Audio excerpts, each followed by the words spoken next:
నిలబడాలి పోవాలి. First second ఈ సంఘంలో మునూరు కాపు కులం కాని వాళ్ళు ఉన్నారు కాబట్టి మునూరు కాపు కులం వాళ్ళను లేని వాళ్ళని దీంట్లో చేర్చుకోవాలి, చేర్చుకునే ప్రయత్నం చేస్తున్నారు కాబట్టి నన్ను చేయమన్నారు అన్నారు కాబట్టి బయటికి పోయాము అని చెప్పడం నెంబర్ 2 తప్పు. ఎందుకంటే అలాంటి ప్రక్రియ ఎవరు చెప్పలేదు. దీంట్లో డిస్కషన్ చేసిన వాళ్ళు చెప్పింది ఏంటంటే మన కులగణన జరిగినప్పుడు పటేల్ అని, రావు అని, రెడ్డి అని రకరకాల పేర్లు పెట్టుకున్న వాళ్ళందరం కూడా ఒకటే యూనిట్ గా ఒక యూనిఫామ్ గా మన మున్నూరు కాపులం మనం చెప్పుకుంటే బాగుండేది. దీన్ని కొంచెం మనం కాపు, మున్నూరు కాపు, తెలగ, బలిజ ఇట్లాంటి కులాల్ని బీసీ టీలో ఉన్నారో మాత్రమే ఒక దాటికి తేవడానికి ప్రయత్నం చేయాలని చెప్పారు. కానీ బీసీ ఏ ఉన్నోళ్ళు, బి ఉన్నోళ్ళు, సి ఉన్నోళ్ళు బీసీ టీలో కలవడానికి ఎవరైనా వస్తారా చెప్పాలి. వాళ్ళ లాభాలు వదులుకొని బీసీ ఏ బీసీలో ఉన్న మన కలవలో మన కమ్యూనిటీలో డీలో కలవడానికి వస్తారా? అది శుద్ధ తప్పు. ఈ 3 తప్పులు చెప్పకూడదు. మీకు ఎక్కడైనా అన్యాయం జరిగిందనుకో, ఏదైనా తప్పు జరిగిందనుకో, మీకేమన్నా ఇబ్బంది అనిపిస్తే అపెక్స్ కౌన్సిల్ ఉంది, మాట్లాడుకోవాల్సిన అవసరం ఉంది. ఎందుకంటే మనం పోరాడాల్సింది మనకు జరుగుతున్న అన్యాయం మీద. ఇక్కడ ఉన్న ఈ అధ్యక్షుల మీద, ఈ కులం మీద, మనకున్న కులం మీద ఏం పోరాడతారు? మనకు మనమే సోషల్ మీడియాలో పెట్టుకుంటే ఏమొస్తుంది? దీని మీద ఏమొస్తుంది? ఇదే కదా వాళ్ళు కోరుకునేది, ఇదే జరగాలని కదా వాళ్ళు కోరుకునేది. వాళ్ళు కోరుకున్న పనికే మనం ముందు పోతున్నాం. వాళ్ళకి ఇంకేం కావాలి? వాళ్ళకి సపోర్ట్ చేయడం తప్ప. మనం ఎందుకు కష్టపడి దాదాపు 10 ఏళ్ల నుంచి పోరాడి 5-6 ఏళ్ల క్రితం ఒక కులం, ఒకే సంఘం జూబ్లీ బంజారా హిల్స్ లోని క్లబ్ హౌస్ లో దాదాపు 100 మంది నాయకుల మధ్యలో ఒకటైన కుటుంబం ఇది, ఒక కులం, ఒక సంఘం. ఏ ఒక్కరు చేసింది, ఒక్కరు చేసిన ప్రయత్నం కాదు. అన్ని పార్టీల నాయకులు, బీజేపీ పార్టీ నుంచి బండి సంజయ్ దగ్గర నుంచి, లక్ష్మణ్ గారి దగ్గర నుంచి, కొండ మురళి గారి దగ్గర కూడా వచ్చి, నేతి విద్యాసాగర్ గారి దగ్గర నుంచి మొదలుకొని అనేక మందికి, అన్ని కులస్తులు, ఉన్న కులంలో అన్ని పెద్దలు ఇది ఒక్క దాటి ఉంటేనే మనం బాగుపడతలేదు, అన్యాయం జరుగుతుందని చెప్పి ఒక కులం ఒకే సంఘం చేసిన ప్రక్రియ. దానికి తూట్లు పొడిచి చేయాలని కూడా ఎవరికి కూడా కరెక్ట్ కాదు.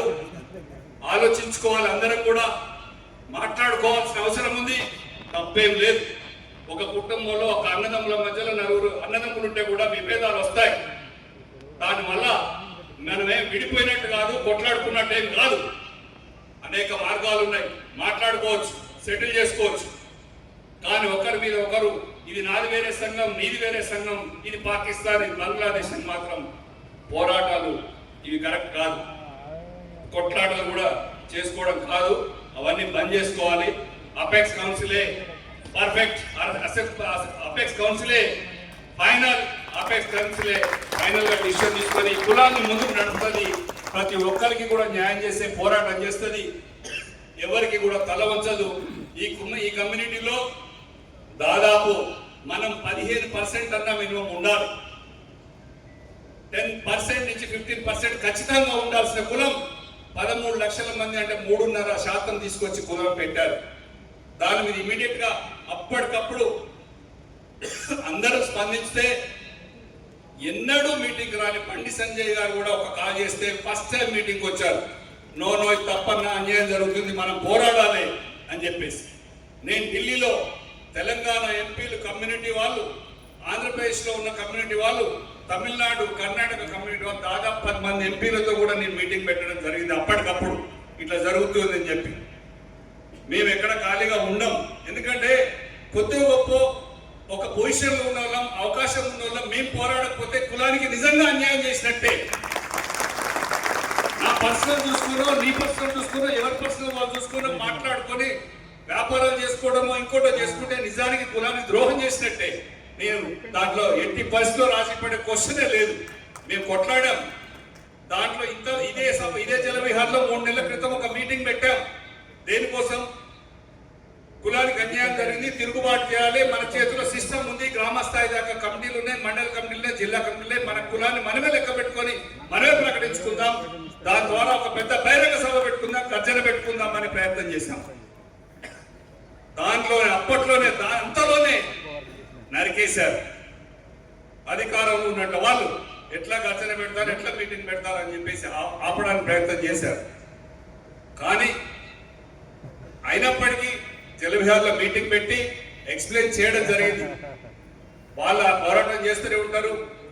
గర్జన పెడితే మన కమ్యూనిటీలో దాదాపు మినిమం 4 నుంచి 5 లక్షల మంది కదిలి రావాలి ఉమ్మడి 10 జిల్లాల్లో. మేము చెప్పాను ఖచ్చితంగా నా ఖమ్మం జిల్లా నుంచి 50,000 మందిని తీసుకొస్తారని. కరీంనగర్ నుంచి కమలాకర్ గారు 50,000 మందిని తీసుకొస్తా అని చెప్పారు. హైదరాబాద్ నుంచి 1,00,000 మంది వస్తామని ఇక్కడ 2 జిల్లాలు వాళ్ళు చెప్పారు. ఏ రోజైనా అది ఎప్పటికైనా చేయాలనే ఆలోచన ఉంది, అది చేసి తీరుతాం కూడా ఖచ్చితంగా. దానికి చాలా సమయం, డబ్బు కూడా చాలా ఖర్చు అవుతుంది. ఆర్థికంగా దాదాపు 10 నుంచి 15 కోట్ల మినిమం ఖర్చు అవుతుంది. అవన్నీ చందాలు కలెక్ట్ చేయాలి, మనసున్న వాళ్ళ దగ్గర పోవాలి, వ్యాపారస్తుల దగ్గర పోవాలి, అవసరమైతే ఇతర దేశాలు కూడా తిరగాలి. ఏదో ఒక రోజు ఒక పెద్ద బహిరంగ సభ గర్జన పెడితే అవరైతే శక్తి కూడా జాగ్రత్తగా మన ఊళ్ళల్లో కానీ మన జిల్లాల్లో కానీ ఇక్కడ ఉన్న వాళ్ళని కూడా చేయడానికి అవకాశం లేదు.